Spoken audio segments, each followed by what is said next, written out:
جب اللہ رب العزت آپ کو چن لیتا ہے نا تو وہ دھیرے دھیرے حقیقت کے پردوں کو آپ پر کھولتا چلا جاتا ہے۔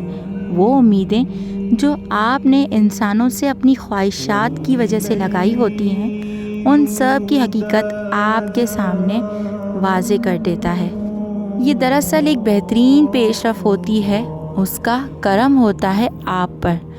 وہ آپ کو دنیا کی خواہشات کی حقیقتیں دکھا کر آپ کو بتاتا ہے کہ دیکھو میری تدبیر تمہاری خواہشات سے عظیم تر ہے۔ تب آپ خواب کے سفر سے نکل کر حقیقت کی دنیا میں قدم رکھتے ہیں۔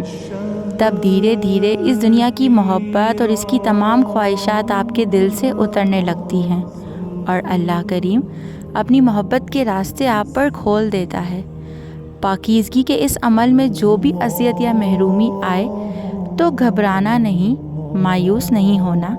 یقین کریں وہ اگر کچھ لے رہا ہے تو اسی کے بدلے اس سے بہتر چیز آپ کو دے دے گا، کیونکہ سورہ مریم ہمیں سکھاتی ہے کہ اگر صبر کرتے کرتے دل بے قرار ہو جائے، جیسے حضرت حنہ رضی اللہ تعالیٰ عنہا کا دل ہو گیا تھا، تو اللہ سے یہ بھی کہہ دینا چاہیے کہ یا رب مجھے تو صبر کرنا تھا مگر دل تڑپ گیا ہے۔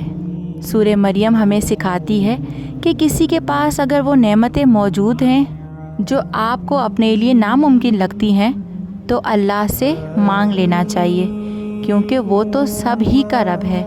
جیسے حضرت مریم رضی اللہ تعالیٰ عنہ کے ہجرے میں بے موسمی پھل دیکھ کر حضرت زکریا علیہ السلام نے اپنے لیے بے موسم کی اولاد مانگ لی اور یہ نہ سوچا کہ عمر بیت چکی ہے، کیونکہ وہ جانتے تھے کہ میرا رب کیا نہیں دے سکتا۔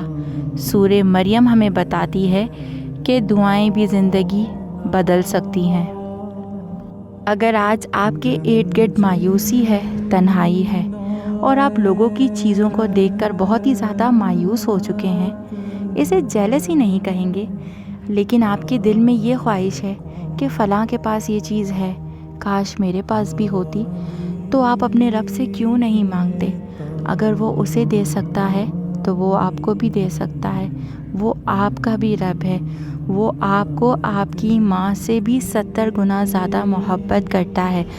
اگر آج آپ تکلیف میں ہیں تو اطمینان رکھیں، اسے آپ کی تکلیف کا اندازہ ہے، اور اگر آپ دعائیں مانگیں گے تو آپ کو وہ بھی مل جائے گا جو اب تک آپ کے لیے ناممکن ہے۔